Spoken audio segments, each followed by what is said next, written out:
This is Right On Radio, the voice of the vast right-wing conspiracy.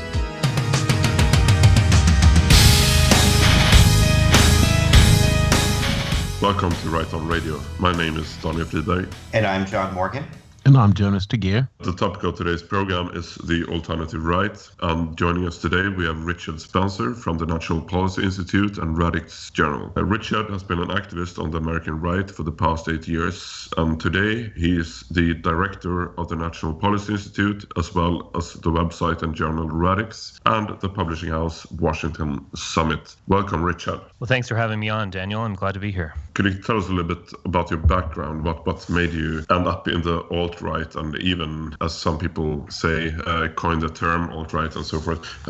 Yeah, please. Sure. Well, I'm in it for the money, and I'm just waiting for these. Just waiting for all these dividends to come in. I haven't seen them yet, but no, I guess it depends on how far back we want to go. I guess I could go back to about 8 years ago when I was a graduate student at Duke University. I was actually I was a doctoral student in the history department, and I wasn't having the greatest time. I was maybe clashing with a few professors and questioning if I really wanted to be doing this. And I certainly was aware that as a white male doing a very traditional field of intellectual history, I was not going to be the most sought after candidate for new jobs. I think they're much more interested in, black lesbians deconstructing, Mayan gender identities or something like that. Or maybe that's too conservative at this point. But I did actually enjoy my time there. There are still good professors in academia if you find them. Amongst all the lunatics, there are some very good people. I would agree. Yeah, Michael Gillespie was one guy I actually read Nietzsche and Hegel with. So you can still get an education if you're an activist student. But anyway, I was there and I was having a difficult time of it. While I was there, it's interesting that it's the current year, 2016. We're about a 10 years. This is a decade anniversary of the Duke lacrosse case. I bet a lot of Europeans might not have even heard of it, but it was this scandal du jour of some undergraduates at Duke University who were on the lacrosse team.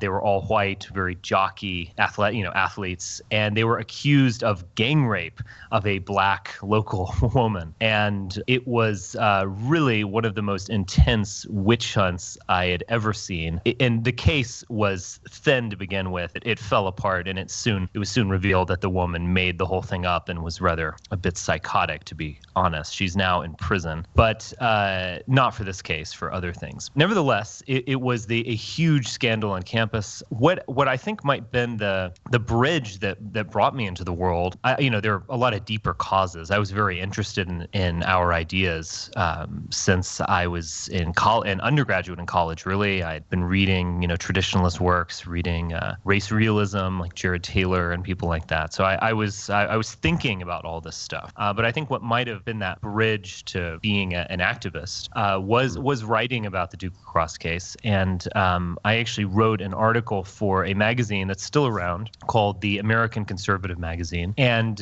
it was an anti-war conservative magazine. It was associated with Patrick Buchanan. I'm sure a lot of your listeners know about him.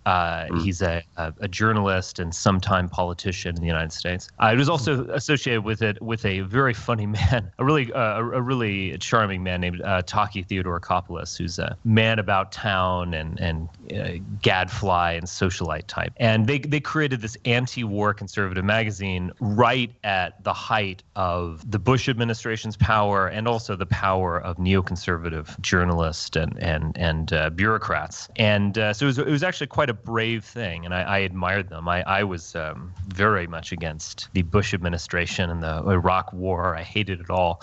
When I saw that this magazine existed that was right-wing, but then against it, I was very happy. And so I ended up actually writing an article about the Duke lacrosse case for the American Conservative. And as fate would have it, I was very unhappy in graduate school. And they had an opening as a assistant editor, and it seemed like the fates wanted this to happen. And so I quickly went and I became an editor at the the American Conservative. If I can interject, Sure. Richard, well, what has happened with the American Conservative? Because it's when it first came, and I well remember, it was a breath of fresh air. I'd been following both Tarky and Pat Buchanan for years, and it was really stimulating, very nice when it came out, and it was good for the first few years. But then something, I don't know, something happened to it. Yeah, I don't. It's a good question, and I would say this: Taki and Pat were never hands-on. The magazine was known as their magazine, but it was never really their magazine in the sense that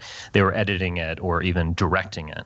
They were basically emailing in their columns. I think it's sad. I think what's happened in the American Conservative, because in those first, say, 4 years or so, it was kind of the alternative right, you could say, in the sense that it was a big tent. Sam Francis wrote there. You had foreign policy realists writing there. You had a discussion, even if it were critical, you at least had a discussion of ideas. I remember there was a John Derbyshire reviewed Kevin MacDonald's book, The Culture of Critique, his masterpiece. Yeah. And he reviewed it critically, but nevertheless, just the fact that appeared in print was a victory of sorts. So I think the way I would describe it now, it seems to have, it's lost its raison d'etre. I mean, its raison d'etre was, we are anti-neocons, we are anti-George W. Bush, we are anti-Iraq War, and those things are now gone. Obviously Bush is everyone has gladly forgotten this horrible man. The neoconservatives, they still have a lot of institutional backing in Washington, but they are definitely not. Their power has diminished significantly. They're still hanging around in their sinecures in the Beltway, but their influence has collapsed. And obviously the Iraq War the American Conservatives actually absolutely correct about the Iraq War, but at the same time the Iraq War is no longer relevant. And I think what's sad is that you took away the American Conservatives' enemy, and it's become a very weak. It's funny. It's become this very cuckservative magazine, which it used to be accused of being right-wing and racist and anti-Semitic and so on. And now, if you read it, it's like the ultimate in cuckservatism, in the sense of being these kind of goofy, Sunday school teachers who are bequeathing the constitutional order to people who are non-European, not a generation of non-Americans. So it's was that due to a change of ownership, or was it just something Ron Unz, who's a very interesting guy, and I think we should. I don't know if your listeners know who he is. I think a person I'm ambivalent about. He's a Jewish intellectual he's actually run for governor of California, and he's always doing these kind of interesting political things. He takes some very interesting positions. It's hard to categorize him. He owned it for a while, and then he had a falling out with the person who's editing it, named Dan McCarthy, who I was friends with him. We haven't spoken in a while. And then now it's owned by this man from Dallas. I grew up in Dallas, as a coincidence, named Wick Allison, who used to publish National Review and has now become this kind of goofy liberal Catholic conservative. So I guess he fits right in with what they're doing. But yeah, it is very sad, because it used to be the alt-right in all senses of that term. It used to be edgy. It used to be daring. It used to speak truth to power. It used to go after the people who in power and influence. Now it just strikes me as this kind of, again, it's like, a high-level Sunday school teacher, or, I think Rod Dreher probably exemplifies that, just this goofy and silly, overly religious person who is a lot less intelligent than he thinks. Yeah, the American Conservative sucks. It's basically the National Review now, is what you're saying. Yeah, it's like the National Review. The interesting thing is it took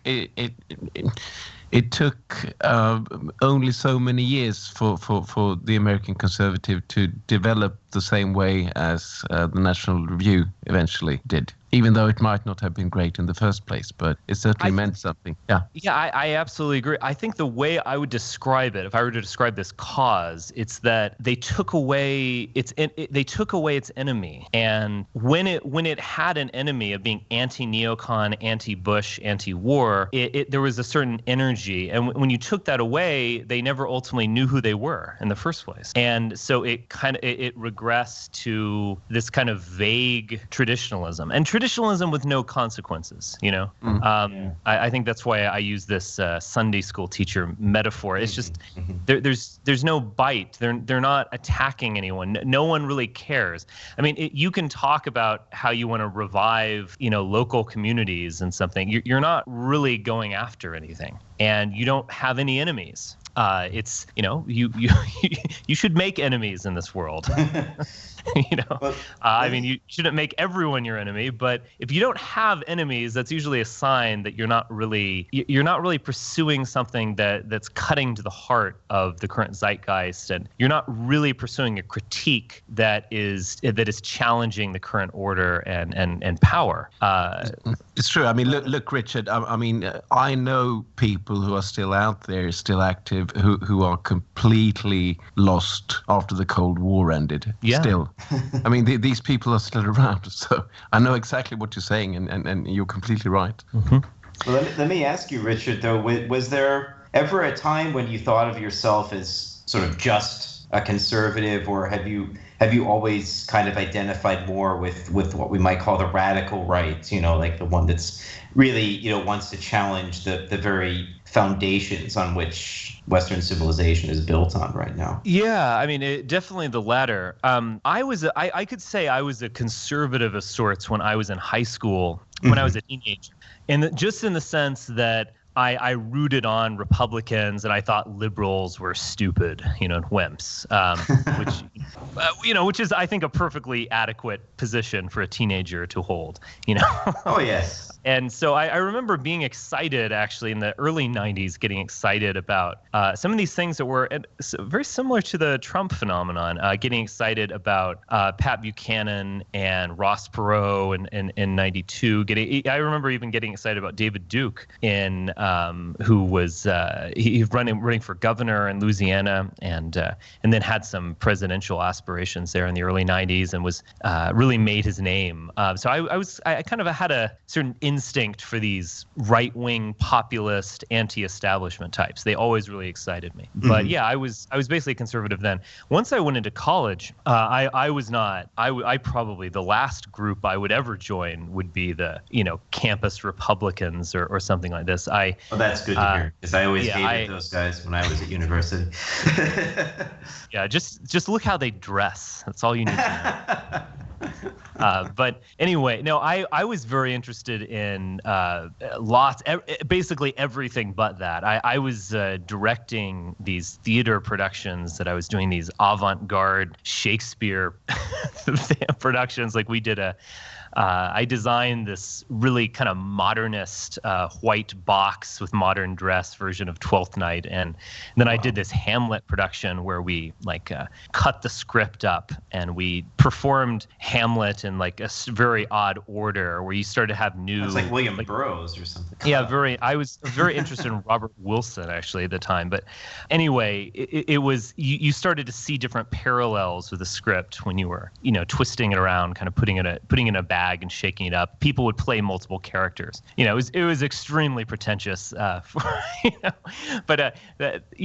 still have a VHS video of that from 2001 when I did that. I should go revisit. You should YouTube it. YouTube it. Maybe the actors and actresses would be horrified that they're now associated with Richard Spencer. Oh yeah, that's true. Yeah. Exactly. No, I'm going to do that. The VHS is at my parents' house in Texas, so I should at least digitize it just so we don't. This great masterpiece is not lost to history. But anyway, so yeah, I was interested in that. I was studying. I was studying a lot of. I was an English major, and I also studied music history. So I was very interested in Shakespeare, but also very interested in critical theory. post-Marxism and criticisms of capitalism and all the anti-Americanism. So no, I was by the time that I matured or matured somewhat when I was, my early 20s, I was definitely a radical. And I think when I look back upon my thoughts, I think I was kind of right wing, but in a way, and I think we've all probably experienced this, in a way particularly 15 years ago, it was almost impossible to really be a right wing radical if you're serious. Yes. Because if there wasn't anything to really get into at that time. Exactly. It was the National Alliance was about the only thing that I knew about that was around. I wasn't that interested in them. Well, I didn't know about the National Alliance. I actually discovered William Pierce's writings. And, I would say this, whatever you might want to say about his movement and some of his followers, William Pierce really is a fascinating guy. And, I wouldn't deny that. Yeah. I wouldn't deny that. But I agree. Look, the fact is William Pierce was, and, again, some of your European viewers or listeners might not even know who he is. I would recommend listening to his broadcast, at least some of them, just to get a taste of what he was. I mean, he's a former astrophysicist come, racialist activist, but he was defined really by the Second World War. And as was all white nationalism, was a kind of, we're reinventing the Third Reich or reinventing fascism. And that was something that, for someone, I was born in 1978. I was attending college at the very end, turn of the century, basically, very end of the 90s. That's a non-starter. You don't want to be, the last thing you want to be associated with is the Second World War and Adolf Hitler and so on. Yeah. So I agree. There is, in a way, no way for these energies to be expressed. And I think it is interesting that I was interested in all this left-wing stuff, but I was probably interested in it from a right-wing perspective. And I think you can see that. You can see that in environmentalism. That's a very, that I think what motivates a lot of people to want to conserve the natural world, it probably is a deeply traditionalist motivation, even though it's effectively on the left. Well, Roger Scruton, he has an entire book called Green Philosophy, and he argues that ecological and environmental issues were inherently a right-wing cause, and that he kind of laments the fact that the left has co-opted it, because he said, well, environmental destruction today is, of course, the result of old-style progressivism, from the 19th and early 20th centuries, where it was thought that industrialization was going to sort of bring about utopia. I mean, that's why we have so many ecological problems now. It's actually more the result of liberal thoughts than anything genuinely right-wing. Yeah, absolutely. And then obviously, if you can take this further and look at the effects of mass migration and just overpopulation. I mean, it's yes, absolutely. I think if there is going to be a new powerful I shouldn't even say environmentalist, because I think words you use are very important. And I think once you say environmentalist, you're kind of playing their game. I think we should say naturalist, because we care about nature. What is the environment? That could be a concrete strip mall. We care about nature and the natural world. I would like to get rid of all the strip malls as well, to be perfectly honest. But yeah, enough. I get it what you're saying. After the revolution, there will be no more strip great grand destruction of all this nonsense we've built over the course of our lifetimes. Yeah, that's definitely where I came from. I was actually fairly ignorant of conservatism. I was interested in a lot of these things. I had more knowledge of Nietzsche, or Carl Schmitt, or the conservative revolution, and so on, than I did of Barry Goldwater and Ronald Reagan and all that kind of stuff. So that's definitely where I was, let's say 10 or 12 years ago. And but again, I would not, if it weren't for the American conservative, I would not have wanted to have anything to do with the conservative movement in Washington or the American right, just because it didn't speak to me on any level. I'll circle back. So I was working in the American Conservative, and that actually led to a job at Talkies Magazine, or talkiemag.com, which is still around and still worth reading. And I edited that for 2 years, and got to know Talkie a little bit, and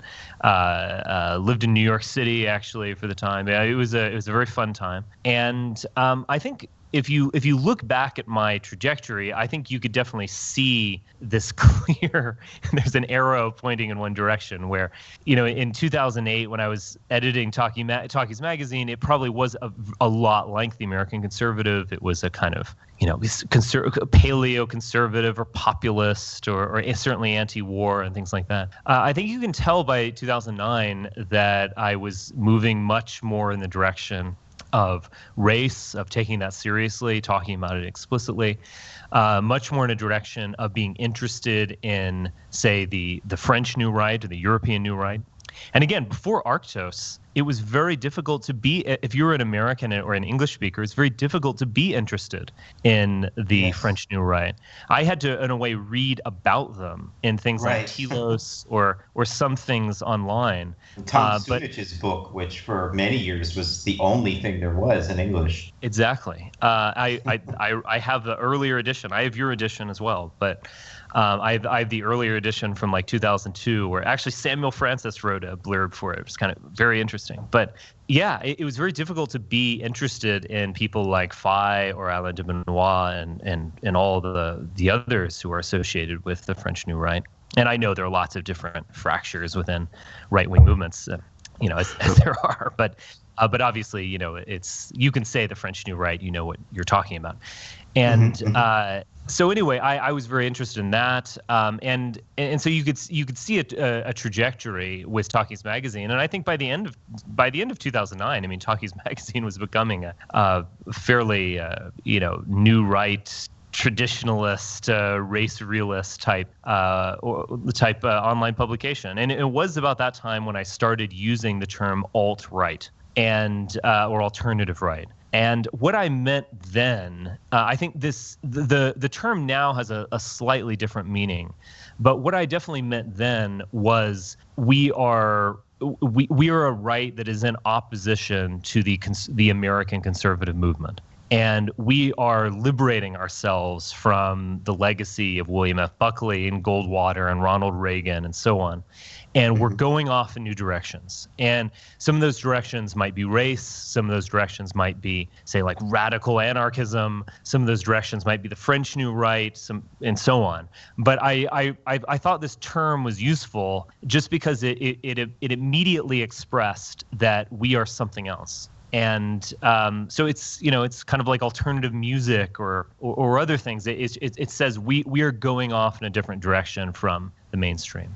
And so it was around 2010 when I started. I actually left Talkie's magazine after 2 years, and I decided to just go off on my own. And I created a webzine called AlternativeRight.com. And I would say this. I think now there are, and this is a good thing, now there are tons of webzines out there. Right On, it's the latest. Lots of others, whether it's Radix or Social Text or all this kind of stuff. And there are tons of blogs. But I would say this, we've come a long way since 2010. In 2010, there was certainly American Renaissance, Jared Taylor's magazine, which has a very tight focus on race realism. And there was VDare, which is Peter Brimelow's longtime webzine, which again has a very tight focus on immigration. And Peter is coming from the conservative movement. But there's of course Talkie's magazine. Other than that, and there were some bloggers like Saylor, a lot of bloggers. But other than that, this was a real break, and this was something new. It was a young, a young, edgy, maybe a little bit crazy webzine that was going to talk about things you weren't allowed to talk about. And it really was I think it was an achievement. I'm proud of it. I think in a way we've come a long ways because now we have you guys. There's Radix, Countercurrents. There's with Daniel's website for a European audience. There's a lot more stuff that I don't even know about. I mean, I think that's in a way. There's almost too much stuff to even follow these days. I find I just don't have the time to follow everything. And so I think we've really come a long ways in the past 5 to 6 years, and I really would say this. I'm not trying to brag. I think this is accurate, and I am proud of it. And that is that AlternativeRight.com was really on the crest of the wave. And so anyway, to fast forward, shortly after that, I began meeting with William Regnery, who had created the National Policy Institute and Washington Summit Publishers alongside Samuel Francis, who's a really interesting guy. If some of your European listeners don't know him, definitely Google him. And Louis Andrews, and they'd actually created a publishing firm. I bought their first publication, which is actually a short book by Kevin MacDonald on Jewish influence. And I remember sending off a check to Augusta, Georgia, back in 2005 or something for that first volume. And so they had really created something. Unfortunately, Sam Francis had died, and Louis was in bad health. And Bill, I think, in his wisdom, and I think this actually demonstrates something very positive about him. He really wanted, to let's see what the younger people can do. And so we talked about this. Bill and I became friends, and I took over the National Policy Institute. And so we kind of have a number of different things. There's Washington Summit Publishers, which publishes books. We actually just recently did a second edition of Race Differences in Intelligence by Richard Lynn. We have some really interesting stuff coming up. I'll just mention this real quick. Among other things, we're actually doing this book called Leviathan and Its Enemies, which was Sam Francis's magnum opus, which was lost to the world for a decade and was recovered. And it's a very interesting book on effectively a James Burnhamite analysis of the modern world. It's a powerful book. We're actually doing also a translation of the Conservative Revolution in Germany by Muller. The handbook, right? Yes. That's a vitally important work. We've needed that in English for a while. We're doing it. We're actually, the actual text of the book is not very long. It's under 200 pages, but the scholarly apparatus of that book is enormous.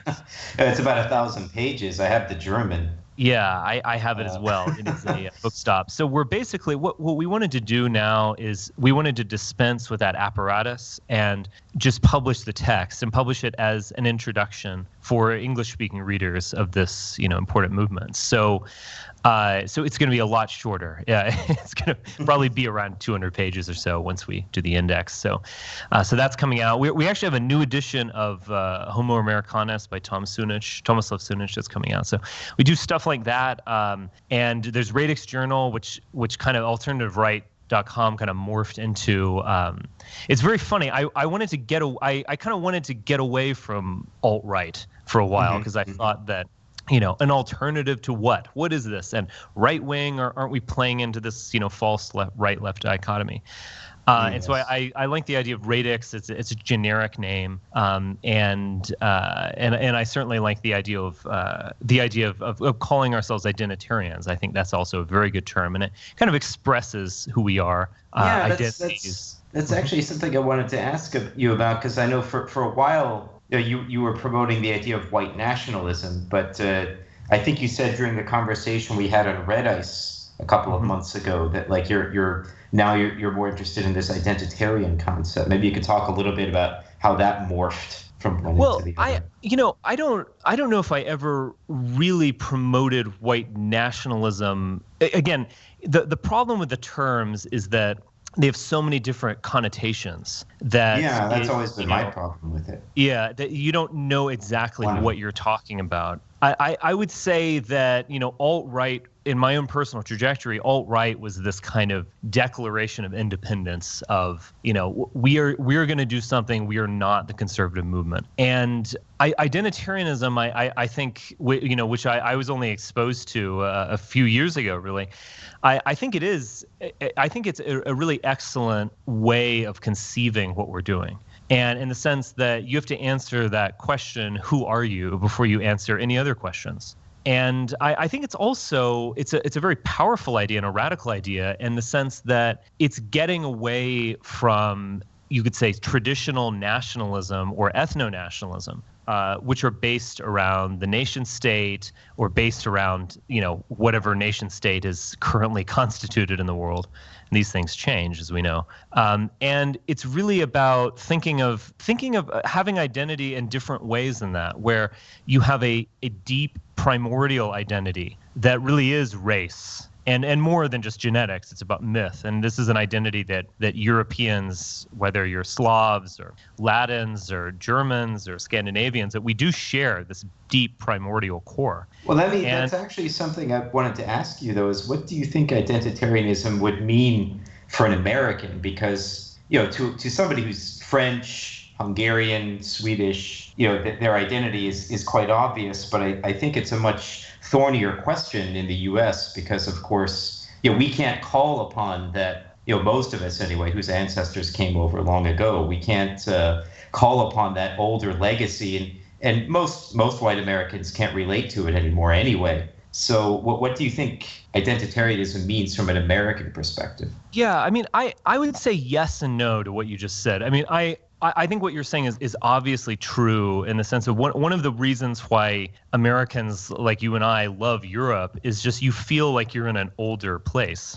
Yes, and it's our place. Yeah, and you're connected with something older. They're buildings that were built 20 years ago alongside buildings that were built 200 years ago, and you can even find buildings that were built 2,000 years ago. And there's just something of that. You're connected to something deeper than a Walmart, which is, North America really was a kind of blank slate, and that doesn't mean that there isn't history. I mean, particularly in the East Coast and places like that. Yeah, you can definitely be connected with something 200, 300 years old. Well, I would argue that most Americans today can't really relate to that anymore. I mean, unless you come from that kind of WASP background, which I sort of do, but even I have difficulty relating to it, I have to say. But and out here, where I spend a lot of my time in Montana. I spend a lot of time on the East Coast as well, but it's where we actually have our office. But I do spend a lot of time in Montana, and even the Montana, you do have a sense of history, but it's a different one. It's a pioneer, frontier history. Mm-hmm. And very different than this civilizational history that you would have in Europe. So yeah, I mean, I think what you say is absolutely true in the sense that Americans are just kind of awash in the postmodern world. But on another way, maybe because we've experienced this postmodern nihilism at its limit, that we're going to be the ones who are ready to reconnect with a primordial past. And there is something interesting about this. It's just Americans have become white in a way that Europeans haven't. And I actually mean that in a very good way. I don't simply mean that in terms of skin color. I don't mean that in terms of the history of segregationism or anything like that. I mean it just in the sense of Americans. All Europeans, peoples in America, through intermarriage, but we've basically overcome a lot of the divisions that really have plagued Europeans on the continent. And I think it's clear that outside of a few hotspots that are very tragic, it's clear that Europeans today, and I'm talking about people living in the continent of Europe, today they get along. The idea that there would be a war of France against Germany, that's not going to happen in our lifetimes, at least hopefully. But nevertheless, I mean, if you look back at the 20th century, it's a tragedy on many levels, but one of those levels is that tragedy of a brothers' war, of an internecine, intramural war where we were at each other's throats and we lost it all because we were fighting one another. We lost it all. We lost all of our power, of our strength. And again, I don't want to sound like a neoconservative American conservative, but they are right about a few things. I mean, contemporary Western Europe, at the very least, really is a kind of what's the right way to put it? It's almost like a giant hospital where people in their 60s can go and live comfortably unto death. There is a sense that Western Europe, it's over. We're just living out our pensions at the moment.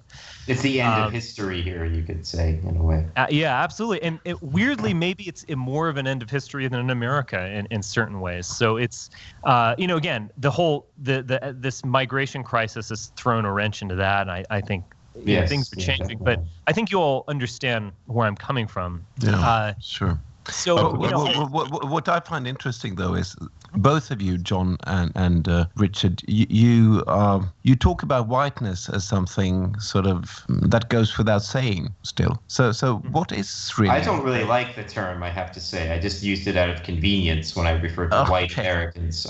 I don't really care for the term. I just want to clarify. I don't like associating ourselves with skin color. I agree. I think it is something that in America it has gone. It goes without saying, as you put it. It's not something that we've really examined. This actually, in a weird way, this goes back to what we were talking about earlier about the American conservative or cold warriors who, their enemy was taken away and then they didn't know who they were. I think you could say that about American whites, or I think you could probably say that about whites in general, where we all know it. We all know that we're connected. We know that, we have more, an Italian and a Scotsman and a Russian have something deep in common with one another. We all know that. In America, we know it quite well. In America, we did have ethnic rivalries of, some of my ancestors probably passionately hated the Irish and so on. I actually have German. I have German parentage as well. So many people hated. My father's family didn't like my mother's family because they were of British descent, Scottish, English, and Welsh, and they were German. And even as recently, when my parents got together in the '60s, they didn't like that at first. So it's not that far in the past. Yeah, no, it's both of my parents were Protestant. They were effectively WASP, so there was no religious divide. People in my family are not. We don't have that religious gene. We're not a very religious people. But anyway, I still do remember grandparents being suspicious of Catholics and my grandparents hated Catholics. Yeah, they actually told me that when my parents converted. But if I may interject here, I also believe that the advent of white identity and white nationalism in the U.S., apart from U.S. being some sort of European melting pot of different European nationalities, also the long-time presence of African blacks must have helped immensely in creating this white identity, because that absolutely. Yes. Yeah. You have the other there, and you have an other that's really radically other in the sense of Africans who are just so different in terms physically of and culturally. Yeah, physically and spiritually and mentally, and I think that created white identity. But to go back to it, I think also white identity was never something, or you could say I like European identity, but it was never something that we took seriously. We didn't ask that question. It went without saying, we just assumed, oh yeah, we're white. We don't like those damn Negroes, kind of thing. But we never really thought about who we were. And that's why I think, identitarianism, in the sense of it begins with that question, who are you? It's desperately needed for our movement. And a lot of Americans will often define ourselves ideologically in a way that Europeans won't. And you can see this in presidential inaugurations. And it doesn't matter if it's a Republican or a Democrat or right or left, Ronald Reagan or Barack Obama. They'll tell these mythical stories about how America is this place. We were all fleeing oppression of some kind, and we all valued freedom above everything else. And so we've all come together on this continent for this grand experiment of living in liberty or something. This is basically the American myth. And it's obviously a raceless myth. It's a kind of historyless myth. And it's something that it's funny, a lot of European nations have been Americanized. I remember seeing this video of a German saying, German identity has always been about freedom or something. I'm like, and he meant it, he didn't mean it in like an older sense of the word freedom, like national independence or something. He meant it like in an American sense. And I was was like, good God, this people are being ruined. But also you're like 50 years behind. Like, this is the kind of stuff Americans were doing, a while ago. Anyway, so that is the foundational myth of America. And, and so we define ourselves ideologically. We'll define ourselves in terms of like, we love the Constitution, or we love free market capitalism, or we love individualism, or so on. And we've never really asked this question of who we are. Who are we racially and genetically? Who are we spiritually and mentally? And who are we historically? What are we connected to? And I think, in Europe, at least traditionally, they did think about that. I mean, if you were a German and you were born, say, in 1900, and you were lucky enough to live a very long life, let's say you lived to be 100 years old, you would have experienced living in the German Reich, in an empire. You would have then experienced a world war. You might have then lived in the Weimar Republic, a kind of decadent constitutional parliamentary democracy.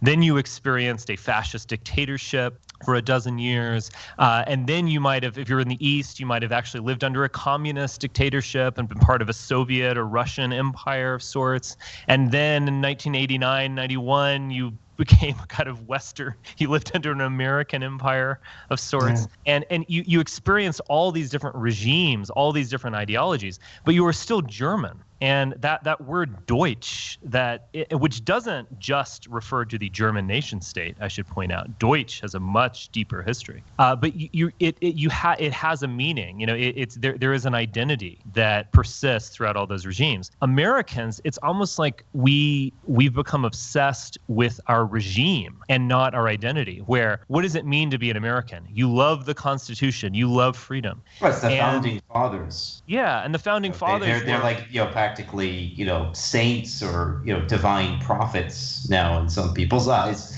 Yeah, they were certainly in conservatives' eyes, and I would say even most liberals, the founding fathers are these saints, but they're also like they're not Englishmen, or they're not Europeans. They're these almost like deist gods that created the patriarchs.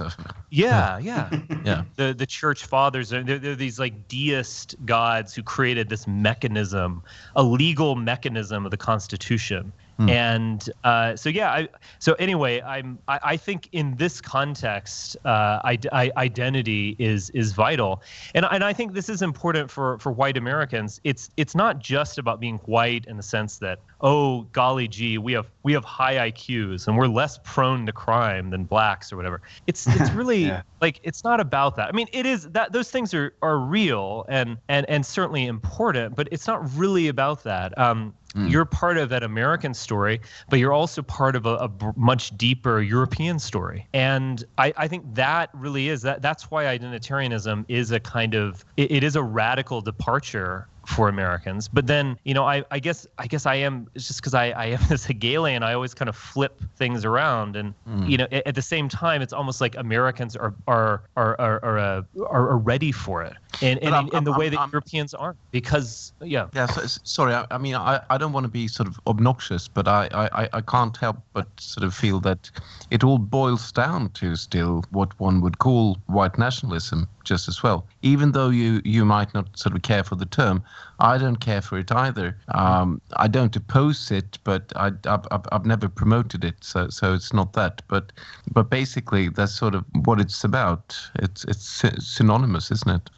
I think we could recreate the term white nationalism. I would say that, unfortunately, when I hear that term, I feel like what that the connotations of that term are mostly Americans who, although there's some in Europe as well, but mostly Americans who were in a way defined by the Second World War and Nazi Germany. No, I agree. I don't like it, as I said, but basically, I mean, if you look at it as a concept and exactly what you've just described, that the American identity must evolve around some kind of common racial European heritage.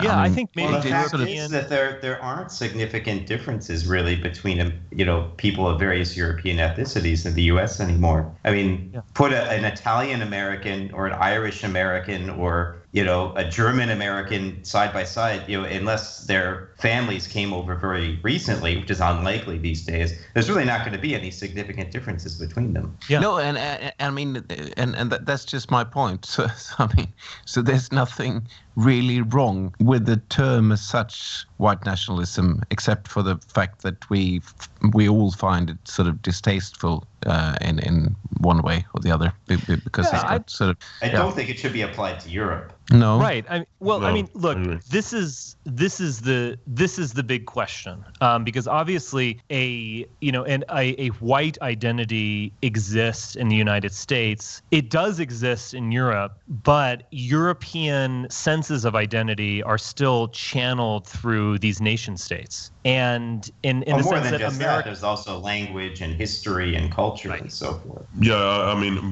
we have so many levels of identity in Europe. I mean, we have the local identity, we have the regional identity, we have the nation state identity, we have the wider ethnical identity of being Scandinavians, Germanic or Slavic or Latin, and then Europeans, which is pretty much the same as being white, basically. But there are so many different levels, which kind of makes us a bit different from Americans. Well, I would. There are a lot of there are levels to American identity. I would say that Europeans are more deeply connected with a deeper historical identity than Americans, and I think that is a great advantage for Europeans.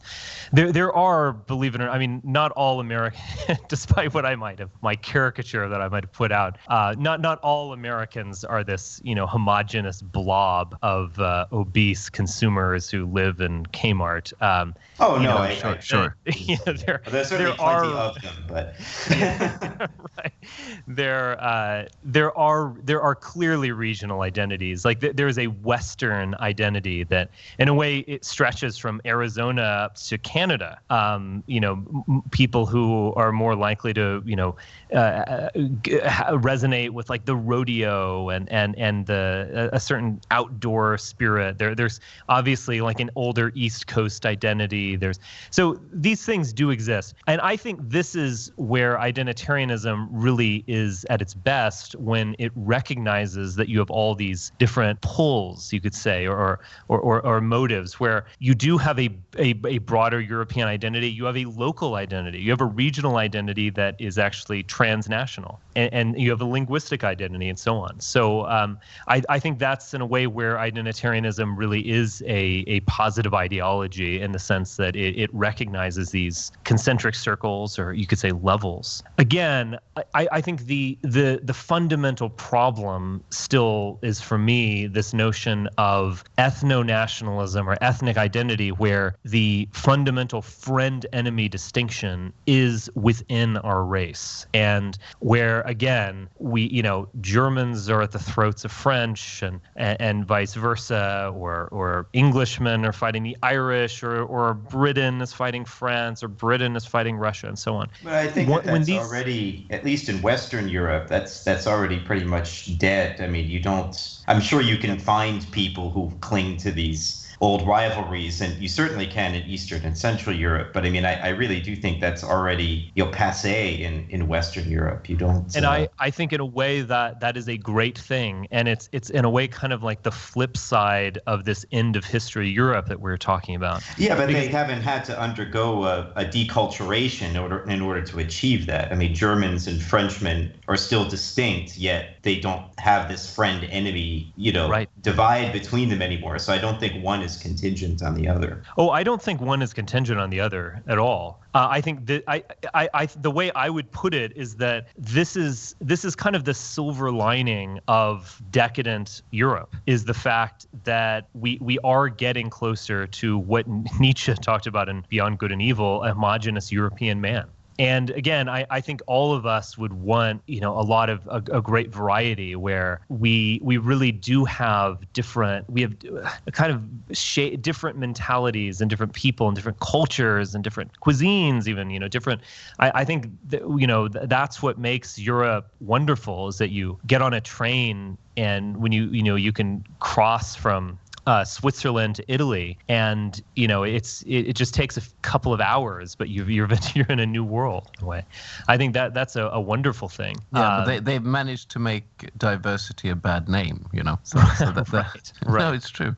Yeah. No, we have, I think Sam Dixon has said this, we have all the diversity we need within our race. And I think that's true. We might have a little too much of it because we do have this very strong tendency to hate one another. And that's something that, I think we are overcoming that. And I think that remains a challenge, though. I think that's something that our movement should be involved in. And that is, bringing Europeans together and showing how much common ground we have. And not, again, obviously avoiding some kind of terrible internecine war, but also just, thinking about how much power we could have when we're together, when we're working, when we're fundamentally on the same team, even if we're different. This, a new Rome, a pantheon. I think these are the images the dreams that are inspiring, and this really could be I think this kind of cultural, this deep identitarian European identity, this could be the source of a tremendous amount of political power in the future.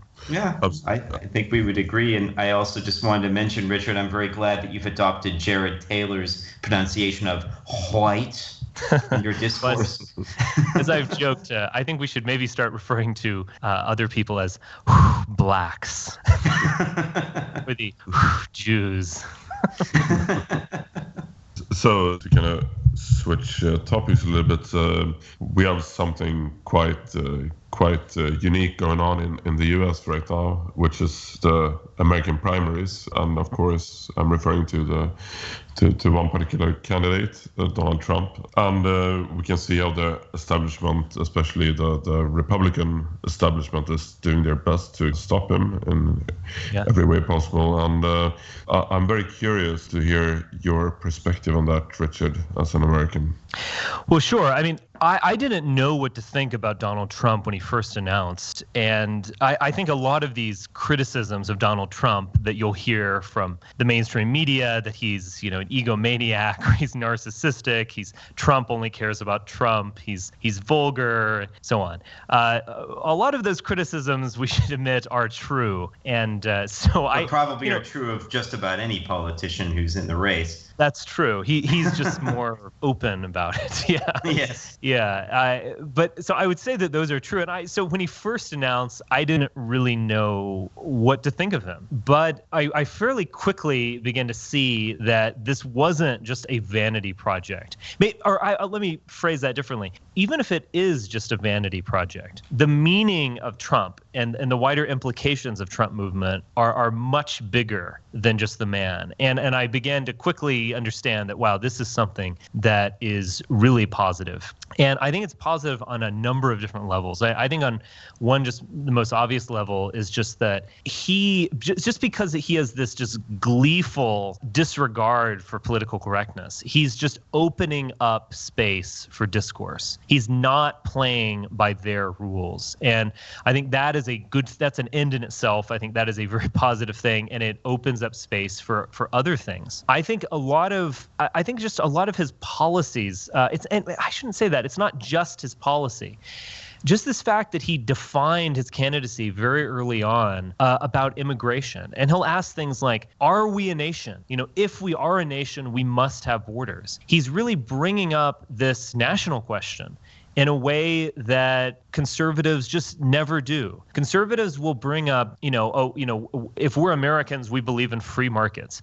And if they criticize immigration, it's almost on this technical, thing about, some of these people are doing this illegally, or we should only have we should have more smart immigrants coming or something. They don't do it on this existential level of, are we a people? And I think that's a very good question, actually, for Americans to think about. Well, they don't. The conservatives, the mainstream conservatives in the U.S. don't want people to be thinking about it, because then they might start questioning the whole system the way it's going right now. Yeah, absolutely. And also, he's disregarded political correctness. He's disregarded the conservative movement, these kind of ideologues from the, William F. Buckley's time in the 1950s, who are, again, this very obsessed with free markets and their little ballywick of, principles or whatever, the Constitution. He's also disregarded the religious right, I would say, to a large degree. That's one of the most surprising things for me, is that he's enjoying so much success and he's not playing the game of talking about God and Jesus at every opportunity. I mean, 'cause I think I wouldn't have thought that would work, but it has. But tell me then, what on earth possessed him the other day to say? Was it an interview with Hugh Matthews, I think? To Chris say Matthews, that Chris Matthews, sorry, yeah. I think that was obviously a PR disaster. What did he do? I'm sorry, I'm not sure. He said he thought that women who had an abortion should be punished one way. Oh yes, okay, I did hear about it. Yeah. What he said was basically, there's been a shibboleth on the American right that you have to. I shouldn't say. Gosh, every time I say something, I'm like, that's not quite true. You have to talk about being pro-life. You don't actually have to do anything for the anti-abortion cause. You just simply have to say, I'm pro-life. And that is basically a shibboleth for becoming a Republican candidate. And Trump did obey that shibboleth. And he basically said, even though very recently, as of 7 years ago or so, he would say things like, I'm pro-choice, or I'm very pro-choice. That is, I support a woman's right, so-called right to choose to have an abortion. He had a conversion, and he basically said, I'm pro-life. He was actually pressed on this issue by Chris Matthews. I did a video about this if you guys want to go check it out on YouTube. I'll include the link in the and he was pressured by Chris Matthews, and I think actually in a very sound way. I mean, I think Chris Matthews definitely has a point. He was saying basically, well, if you want to outlaw abortion, would you then, punish a woman for having an abortion? Would you throw her in jail? Would you fine her? So on. Would you execute her? I mean, look, if you say abortion is murder, then the woman is a murderer. And Trump, you could tell that he was not ready for this at all. And I think he thought about it, and I think he followed the logic of the anti-abortion people in the sense of he's saying, yes, if abortion were legal, then yes, of course, you would have to punish the woman in some way. You can't just. But as a presidential candidate, you would have thought that he would have thought about that in advance.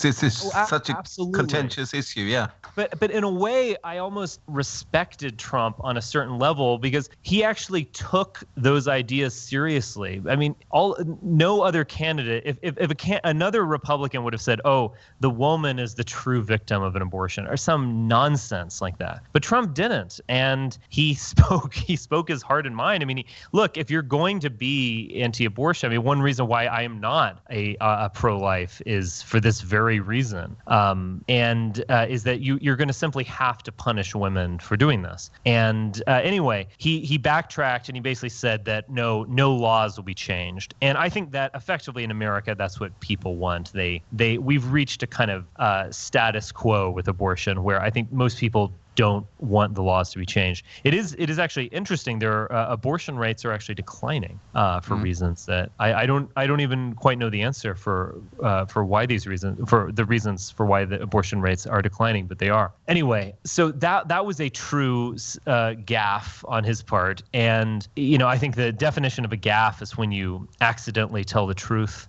So okay. I think that was basically what he did. But generally speaking, he has been his own man. He's not been one of these goofy televangelist types. I think that is Ted Cruz. Yes, very much so. In spades. And I think also, Donald Trump has said some pretty radical stuff that really does resonate with the way we think. And he doesn't use the words that we use, but he's done things that resonate with us. One of those is the Muslim ban. And, the fact is, this was the first time someone responded, at least in Western Europe and America. There's obviously people like Viktor Orban and a couple others. My one-time tormentor, who I would vote for. But anyway, but even what Donald Trump said was very was very real. He was responding towards the emergency of the refugee crisis and some of these recent terror attacks, and I think also he was talking about, existentially that Islam is not a race, of course, but Islam is a kind of civilization in the sense that it has racial components, it has spiritual components, it has political components, and so on, and that it's not us. And so I think in a way it's very similar to his asking question, is America a nation? Well, if America's a nation, it will have borders. You could also say, what is the West, or what is Europe writ large? Well, if it exists, then there must be a border. There must be an other. And so I thought that was a very real thing. I think actually perhaps Donald Trump's most radical thing, and I think the thing that really freaks out people in Washington, is his foreign policy statements. And, it's interesting. He actually spoke at the AIPAC convention, which is the, America-Israel Political Action Conference or Committee or something like that. It's basically a hyper-Zionist group.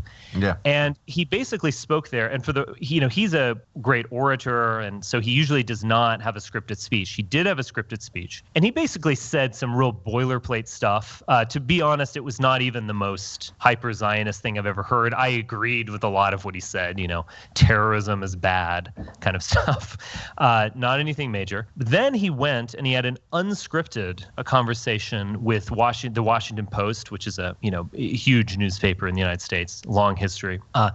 And he said some things that I could not believe any presidential candidate has said. Things like, look, why does NATO exist? Why do we have this American empire in Europe that we pay for, and yet it effectively exposes us to all these different wars? And Ukraine is not a member of NATO. There are many people pushing for Ukraine to be a member of NATO. Do we want to get in a world war with Russia? I mean, is this in our interest? Should we be paying for all this? I mean, he asked these questions kind of like a businessman would ask the questions, but I think they were very radical. And I think Ron Paul is probably the only one, and he's a genuine radical libertarian. He was one of the only people to do this.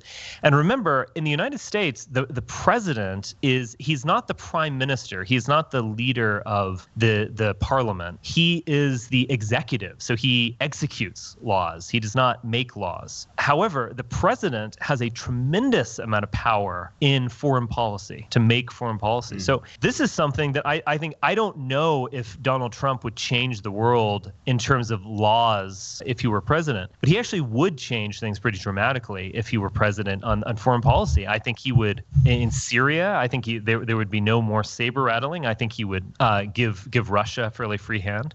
Though Russia actually of late is diminishing its presence in Syria. I do not think he would engage in regime change of Assad. I don't think he'd engage in regime change of other players. I do not think he would be take an interest in some hot spots like Ukraine. I think he's spoken openly. He would have a bromance with Vladimir Putin. He basically said, we'll get along, we'll hang out. I just hope he doesn't get some advisors around him that would take things in a different direction. I hope he actually sticks with what he's saying now. Well, there are no Jews on his foreign policy committee. And I think also one thing about Trump, for better and for worse, he does not listen to advisors. I mean, that's so much is clear. The abortion controversy, look, I am not a political operative, but even I would be like, Trump, what are you thinking? Just shut up. Don't answer that question. Just vaguely say you're pro-life and move on. But he just does not listen to others. And so I think he actually would. I think if he had, if Trump had been elected in 2000, and you have all these, Paul Wolfowitz and Richard Pearl and David Frum and all these neoconservatives agitating for war, and George W. Bush, who's a simpleton. Yeah, you just wanted to play golf, I think.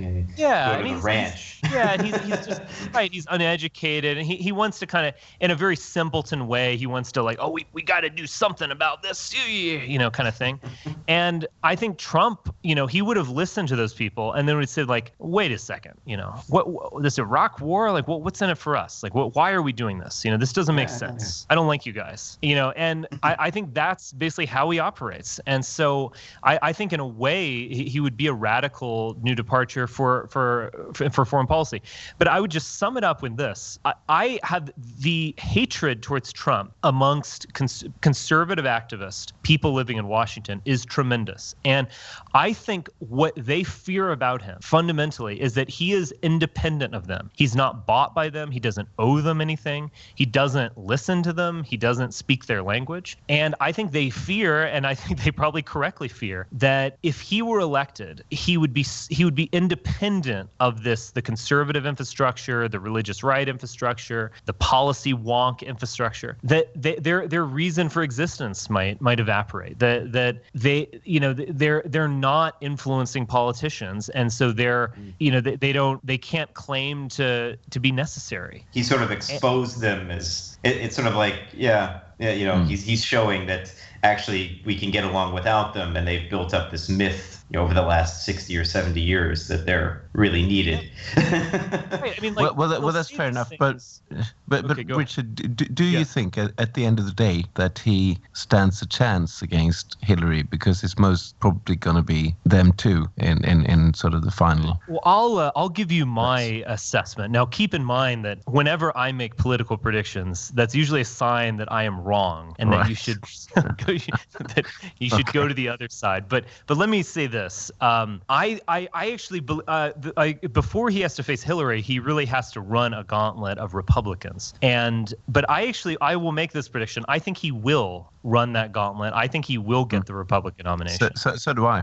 However, I think he will lose to Hillary, and I think he will lose pretty soundly to Hillary. Yeah. No, I completely agree on that sort of. So, and the other thing we should also ask is what would happen if he won, and would he really just change everything? And I think the answer to that is you could say maybe, in the sense that it would have been such a shocking thing. It would be like a new piece on the chessboard that he would have kind of like open up space for something else. And I think that's good. But would he really change things? I mean, the fact is, if he were president, he would have no power whatsoever to change the academic infrastructure, the cultural, Hollywood music industry, so on.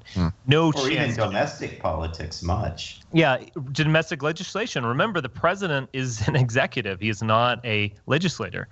So would he might maybe reduce the public school system, but would he really fundamentally change it? No. And the fact is, all of those entities and more that I just mentioned, they would be 101% against him. They would be 24 hours a day, 7 days a week, anti-Trump. Trump would be depicted as worse than Hitler. So, I don't think we should. I think we don't want to overestimate Trump, but we don't want to underestimate him. Like, we don't want to dismiss him and say, oh, this is meaningless, because it's not. It's very important. But then we don't want to also say that, oh, if we only elect Trump, we're going to be saved. That's not true.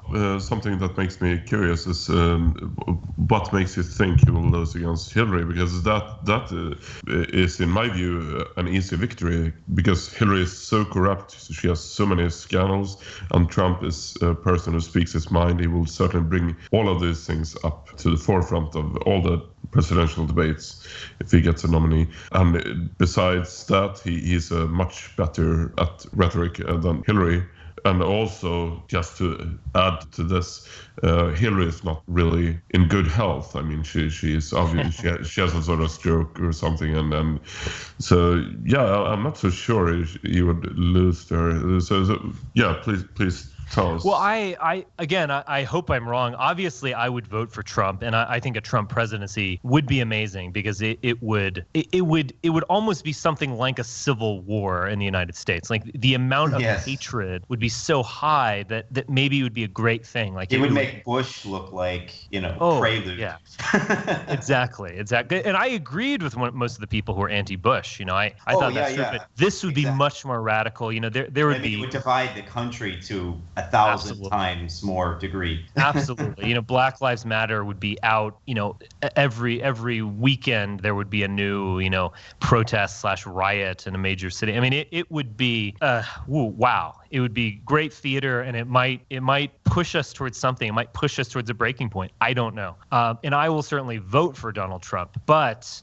I would say this: we shouldn't underestimate the amount of non-Europeans in America. They don't vote at nearly the rate of older white Americans, but they are increasing every year.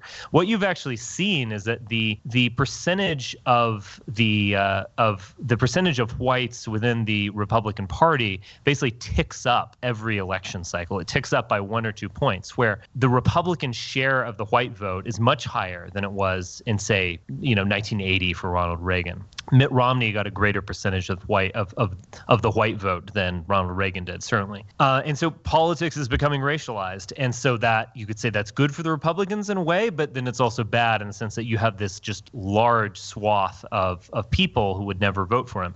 You also ultimately still do have a tremendous amount of whites. You obviously have white leftists like Bernie Sanders supporters, but you have a lot of middle of the road soccer mom type Americans that they'll be told by the mainstream media that Trump is a racist and Trump is going to bring about the collapse of America, and all the minorities will riot and come to your home if you vote for Trump, and all this kind of stuff. And we do have I just think there's going to be a huge percentage of this kind of middle of the road, middle class American that will be a little bit freaked out by Trump.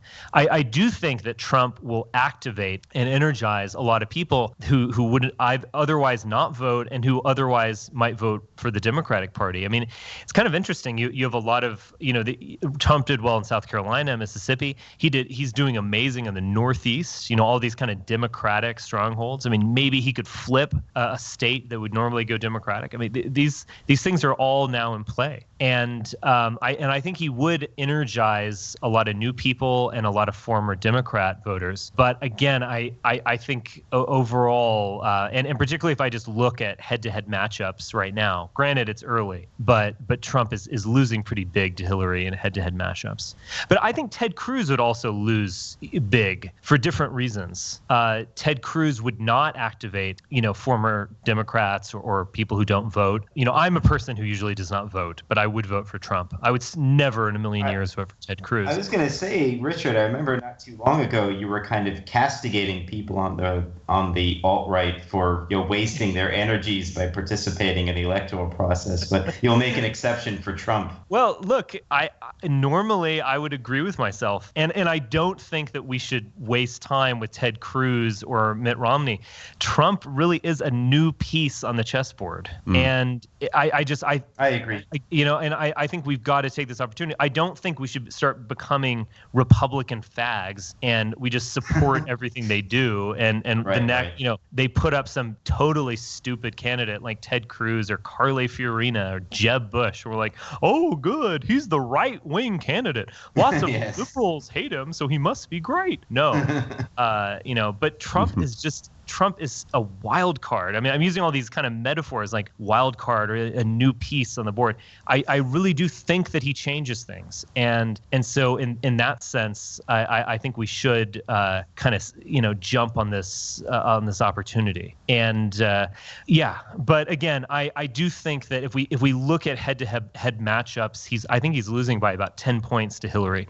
Now, it's very early and things really do change. Like once we have nominees by the summer, it's kind of like a reset. Yeah, it'll be more obvious the way things are going. by Yeah. September. So And also we haven't had any presidential debates between Hillary and Trump yet. I mean, when those start, that could change the playing field immensely, since absolutely, he's obviously a winner in almost every debate he participates in. So well, debates don't change things immensely.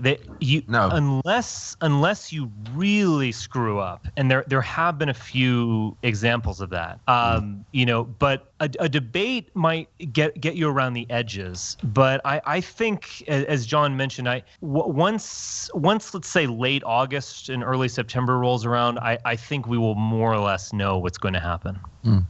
We're getting close to the end of this episode. So before we wrap this up, Richard, please let us know what kind of recommendations you would like to give, or if you have any final words or any websites you would recommend, and so forth. Well, tell us about your upcoming conference, Richard. Yeah, I will mention that. First off, if you enjoyed this conversation, definitely check out the Radix podcast. I'm sure you'll like it. Daniel, John, and the rest of us, we definitely kind of thinking on the same wavelength. So I would definitely say that. Check out radixjournal.com. I'm on there sometimes. So. Yes. There are many. John and I have done probably like a dozen podcasts or so over the years. So you can definitely find those. I would say this, that we just had a great conference in the winter. It was very early March. It feels like ages ago now. But and it was in Washington, D.C. Kevin McDonald was there. Ramsey Paul, the YouTube video star, was there. I spoke as well. And it was kind of a mini conference. We only had 3 speakers, and we had dinner. We were in a beautiful rotunda room in the Ronald Reagan building in Washington, D.C. So we were steps from the White House. We could have. I think it's a great location that you found, Richard. Having been there a couple times myself. Yeah, and these rooms, because we now have more attendees, we keep increasing. When I think the last time you were at an NPI conference was in 2013, and we had around 100 people. Well, in the last conference we had 175, and wow. And I think it's going to keep going up. We seem to have this just big increase every year, and I think with this winter and fall, I think it's just going to be even more because of just the craziness around Trump, the amount of new people coming to the movement. That's another thing, and I'm not saying this to blow smoke, as we say in America, or to brag or something. When I went to conferences, I've been to a lot of conferences in my time, and I'll very often just see the same people there. It's like all the old warriors. We all get together once again to talk about everything wrong with the world, kind of thing. But there's something happening, and I met all of these people whom were coming to our last 2 events. Whom I met, they were people who were coming to our movement just over the last 6 months or so. Mm-hmm. And we're really we've seen the same thing in Sweden throughout the last 5 years or so. So I think this is going on all over the place. Yeah. I think Trump has done a lot of it. I think Trump in his Twitter, his fans on Twitter, I think that's done it. I think the refugee crisis has just been so existential. It is an absolute invasion of the homeland that I think this has, as we use the term, red-pilled a lot of people. And so I think these things are really exciting. And I think every year we're just able to check in, with how many, new people we're bringing. So anyway, I think we're going to have at least 200 people at this upcoming conference. I can say that confidently. And I will also announce it's going to be on November 19th of 2016. So a little bit later than we're used to. It will be after the elections, which I think is a good thing, because we'll kind of be able to see, what's happened with this Trump thing. Is Trump going to appoint Richard Spencer as cultural czar? I'm dreaming here. It probably won't happen. Or Secretary of State or something like that. Secretary of State. Right. We can dream, can't we? But or did the Trump phenomenon kind of crash and burn, and we're in its aftermath? And I think in a way that will be a good thing, because we'll be thinking about, look, candidates come and go, but our ideas and our movement need to keep going and moving forward. And we don't want to attach ourselves to Trump, and where we put everything on him. We want to be independent of him. And so I think in a way it might be even a good thing to ask that question, what's next? And so on. But anyway, just keep that in mind. We'll be making official announcements soon, and we'll certainly have ways to register.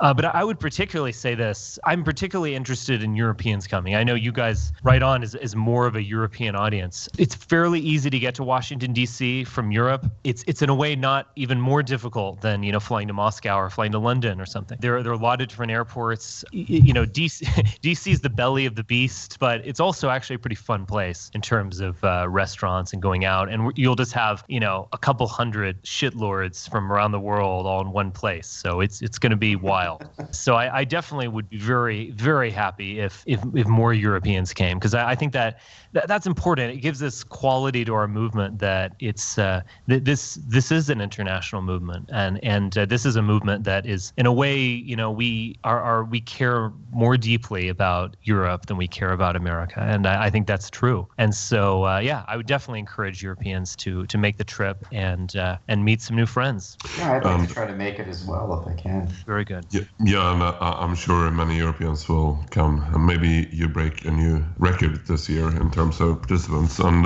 with those words, I would like to thank you on behalf of all of us for your participation in our podcast, Richard, and I wish you all the best with all of your projects. And to all our listeners, thank you for listening, and tune in a couple of days. Thanks. Bye.